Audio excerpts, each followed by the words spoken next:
দেশীয় মার্কেটিং কোম্পানিগুলোতে যারা চাকরি করেন তাদের একটা প্রধান সমস্যা হলো বেতনের সমস্যা। সঠিক সময়ে তারা বেতন পান না, অথবা কোনো টাকাই তারা পান না। চুক্তিবদ্ধ হয়ে তারা কাজ ঠিকই শুরু করেন, সারা মাস অক্লান্ত পরিশ্রম করার পরে যখন বেতন পান না, তখন তাদের মনের কি অবস্থা হতে পারে এটা তো সহজেই অনুমেয়। অনেক সময় দেখা যায় যে কিছু প্রতিষ্ঠান আছে তারা বেতন দেওয়ার উপযুক্ত না হওয়া সত্ত্বেও তারা লোক নিয়োগ করেন। ইদানিংকালে উদ্যোক্তা এবং নতুন নতুন উদ্যোক্তার কথা বলে অনেকেই কিন্তু নানা ধরনের প্রতিষ্ঠান খুলে বসছেন, অথচ তাদের নেই কোনো পুঁজি, নেই কোনো ফ্যাক্টরি, অথবা নেই কোনো কর্মের পরিবেশ।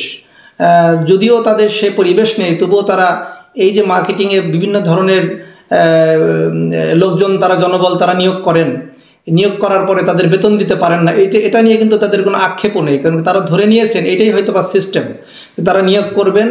বিশেষ করে ইদানিংকালে দেখা যাচ্ছে যে এই মার্কেটিং প্রতিষ্ঠানগুলোর মধ্যে কনজিউমার গুডস বা ট্রেড রিলেটেড যে সমস্ত বিজনেস প্রতিষ্ঠানগুলো আছে, যারা ডিলার চেইন নিয়ে বিজনেস করেন, বেশিরভাগ এই ধরনের প্রতিষ্ঠানের কর্মীদের মুখেই কিন্তু বেতন না পাওয়ার গল্পটা সবচেয়ে বেশি শোনা যায়। আমার কাছে এ মাসে প্রায় 20 থেকে 25টা অভিযোগ এসেছে, যারা অভিযোগ করেছেন যে তারা নিউজ করতে চান পত্রিকাতে যে তাদের বেতন দেওয়া হচ্ছে না এই মর্মে। কিন্তু আমি তাদেরকে বলেছি যে নিউজ কোনো সমাধান নয়। আপনি নিউজ করলে হয়তো তার সম্মান চলে যাবে অথবা ব্যবসায় ক্ষতিগ্রস্ত হবে, কিন্তু আইনগত প্রতিকার কিন্তু নিউজ করে ওইভাবে পাওয়া যাবে না। তো আইনগত প্রতিকার পাওয়ার জন্য কী করণীয় এই বিষয়ে আজকে আমি কিছু কথা আপনাদেরকে পরামর্শ দিব। বিশেষ করে মার্কেটিংয়ের যারা চাকরি করেন, সেলস অফিসার অথবা সেলস রিলেটেড ট্র্যাকে যারা জব করেন, তারাই কিন্তু সবচেয়ে বেশি ক্ষতিগ্রস্ত হন, এবং তাদের মুখেই কিন্তু এই বেতন না পাওয়ার গল্পটা সবচেয়ে বেশি শোনা যায়। তাদের এই বেদনার কথা শুনতে শুনতে কিন্তু আমাদেরও প্রায় কান ভারী হয়ে গেছে। তো তাহলে তারা কেন বেতন পাচ্ছেন না, কি তাদের করণীয়? ইদানিংকালে ফেসবুক ভিত্তিক অনেক প্রতিষ্ঠান দেখা যায় যাদের আসলে কোনো ফ্যাক্টরি নেই, অথবা কর্মের কোনো পরিবেশও নেই, এবং বেতন দেওয়ার মতো কোনো অবস্থাও তাদের নেই, কিন্তু অতি লোভে তাঁতি নষ্টের মতো তারা অতি লোভে পড়ে যে অল্প সময়ে মার্কেট থেকে টাকা পাওয়া যায়, কিছু লোকজন তারা নিয়োগ করবে, এরিয়া ম্যানেজার, রিজনাল ম্যানেজার বা বড় বড় পোস্টে তারা লোকজন নিয়োগ করে, এবং তারা এত অ্যাট্রাকটিভ অ্যাডভার্টাইজমেন্ট করে যে সেটা দেখে কিন্তু মার্কেটিংয়ের অন্য প্রতিষ্ঠানে, ভালো প্রতিষ্ঠানে জব ছেড়ে এসেও কিন্তু অনেকে অতি লোভে পড়ে বড় পদ পাওয়ার আশায় কিন্তু সমস্ত প্রতিষ্ঠানে অনেকে জয়েন করে। এরপর দেখা যায় যে তারা সেখানে কাজ করে মাস শেষে যখন তাদের অ্যাচিভমেন্ট করতে পারে না, তখন কিন্তু তারা আর কোনো বেতনই পায় না। অনেকে তো কোনো বেতনই পায় না, অনেকে কিছু পায়, কিছু পেয়েও ধৈর্য ধরে যে পরের মাসে হয়তো বা পাবে। এভাবে 1-2 মাস থাকার পরে তারাও কিন্তু ক্ষতিগ্রস্ত হয়ে শেষ পর্যন্ত প্রতিষ্ঠান ছাড়তে বাধ্য হয়। আখেরে কোম্পানি কিন্তু একবারে ক্ষতিগ্রস্ত হয় না, তারা কিন্তু বিভিন্ন জায়গা থেকে তারা যে সেলসটা এনে দেয়, এতে কিন্তু তাদের কিছুটা হলেও তারা চলার মতো পরিবেশ অনেকেই পায়, আবার অনেকে কিন্তু হারিয়েও যায়। এখন বিষয় হলো যে সমস্ত প্রতিষ্ঠান এই সমস্ত জনবল নিয়োগ করছে, তারা কিন্তু নিয়োগপত্র অনেকে দেয়, আবার আইডি কার্ডও দেয়, এরপরেও বেতন দিচ্ছে না। কিন্তু তাদের কি করণীয় এটা না জানার কারণে কিন্তু তারা আইনগত কোনো প্রতিকারও নিতে পারছে না। আমি এ বিষয়ে তাদেরকে পরামর্শ দিব যে শ্রম আদালতে মামলা, বকেয়া মজুরি এবং ক্ষতিপূরণ আদায়ের অনেক নিয়মকানুন রয়েছে। আপনারা সেটা জেনে একজন বিজ্ঞ আইনজীবীর সহযোগিতায় আদালতের আশ্রয় নিতে পারেন। বাংলাদেশ শ্রম আইন 2006-এর অধীনে যত অপরাধ রয়েছে, তবে তার প্রতিটি অপরাধের বিচারের জন্য শ্রম আদালতে মামলা দায়ের করার বিধান রয়েছে।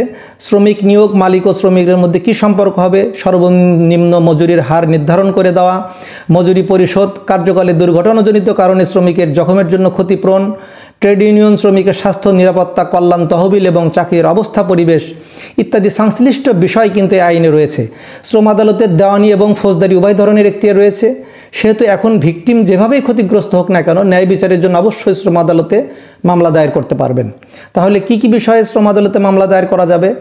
মজুরি বকেয়া থাকলে, কার্যকালে যদি দুর্ঘটনাজনিত কারণে শ্রমিকের জখমের জন্য ক্ষতিপূরণ প্রাপ্ত না হলে, বিমা সুবিধার আওতায় থাকলে তা প্রাপ্ত না হলে, এবং নোটিশ ছাড়া যদি কাউকে চাকরিচ্যুত করা হয়, আইনের বিধান খেলাপ করে যদি মজুরি কর্তন করা হয়, বা গ্র্যাচুইটি বা ভবিষ্যৎ তহবিলের প্রাপ্য পরিশোধে যদি বিলম্ব ঘটে, অথবা বকেয়া থাকা অবস্থায় যদি কোনো প্রতিষ্ঠান বন্ধ হয়ে গেলে, এমন সব বিষয়ে একজন শ্রমিক বা তার উত্তরাধিকার শ্রম আদালতের আশ্রয় নিতে পারবেন। এখন প্রশ্ন হলো যে কিভাবে মামলা দায়ের করবেন? হ্যাঁ, শ্রম আদালতে মামলা দায়ের করার আগে মালিক পক্ষকে অবশ্যই আপনি আপনার আইনজীবীর মাধ্যমে নোটিশ প্রদান করবেন, এবং নোটিশের নির্ধারিত সময় পার হওয়ার পর ক্ষতিগ্রস্ত ব্যক্তি নিজ উদ্যোগী অথবা আইনজীবীর মাধ্যমে মামলা দায়ের করতে পারবেন। প্রত্যেক মামলার জন্য নির্ধারিত কোর্ট ফি রয়েছে, কোর্ট ফি পরিশোধ করে আপনি লেবার কোর্টে মামলা দায়ের করতে পারবেন। এখন বিষয় হলো যে কতদিনের মধ্যে মামলা দায়ের করবেন। মজুরি প্রদেয় হওয়ার তারিখ হতে 12 মাসের মধ্যে মামলা পেশ করতে হবে। তবে শর্ত থাকে উক্তরূপ কোনো দরখাস্ত উক্ত সময়ের পরেও পেশ করা যাবে যদি দরখাস্তকারী সেই শ্রমিক অথবা সেই চাকরিজীবী যদি শ্রম আদালতকে সন্তুষ্ট করতে পারেন যে উক্ত সময়ের মধ্যে দরখাস্ত দাখিল না করার পিছনে তার যথেষ্ট কারণ ছিল।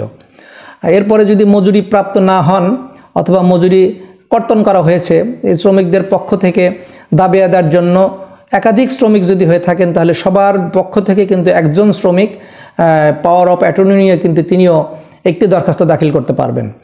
আর যদি কোনো শ্রমিক মারা যায় বা নিখোঁজ হয়ে যায় তাহলে তার সংশ্লিষ্ট যে আইনগত উত্তরাধিকার রয়েছে উত্তরাধিকারগণকে কিন্তু এটা প্রদান করা যাবে, অথবা তারা কিন্তু প্রতিষ্ঠান থেকে সেটা প্রাপ্য না হলে আদালতের আশ্রয় নিতে পারবেন। প্রাইভেট কোম্পানিতে চাকরিচ্যুত হলে, বিশেষ করে প্রাইভেট কোম্পানিতে চাকরিচ্যুত হওয়ার ইতিহাসটাই সবচেয়ে বেশি। যে কোনো সময় ভালো লাগলো না, না করে দিল অথবা বেতন দিল না, এটা কিন্তু প্রাইভেট কোম্পানির বেলায় প্রায়শই ঘটে থাকে, আমরা শুনেছি। তবে পদচ্যুত যদি করতে হয় প্রাইভেট কোম্পানিতে অবশ্যই 3 মাস আগে লিখিত নোটিশ দিতে হবে। তা না হলে চাকরিচ্যুত হলে পাওনা বাকি থাকলে প্রথমে মালিক পক্ষ বরাবর আবেদন জানাতে হবে। তাতেও যদি পরিশোধ না করেন মালিক পক্ষ তাহলে শ্রম আদালতে মামলা দায়ের করা যাবে। আর যদি বেতন বকেয়া থাকা অবস্থায় প্রতিষ্ঠান বন্ধ হয়ে যায় সেক্ষেত্রেও কিন্তু মালিককে পাওনা পরিশোধে লিগ্যাল নোটিশ দিতে হতে পারে, এবং নোটিশের পর পরিশোধ না করলে শ্রম আদালতে মামলা দায়ের করে প্রাপ্য আদায় করা যাবে।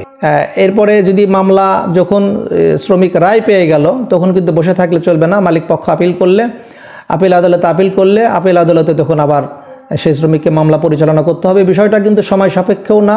আপনি স্থানীয় লেবার অফিসারের সহায়তায় নিতে পারেন। লেবার অফিসাররাও কিন্তু যথেষ্ট আন্তরিক। প্রত্যেক জায়গায় কিন্তু লেবার অফিসার রয়েছে এবং তারা কিন্তু শ্রমিকদের পক্ষ নিয়ে কিন্তু একজন বিজ্ঞ আইনজীবীর মাধ্যমেও তারা মামলা দায়ের করতে পারেন, এবং এতে কিন্তু শ্রমিকরা যথেষ্ট উপকৃত হবেন বলে আমি আশা করি।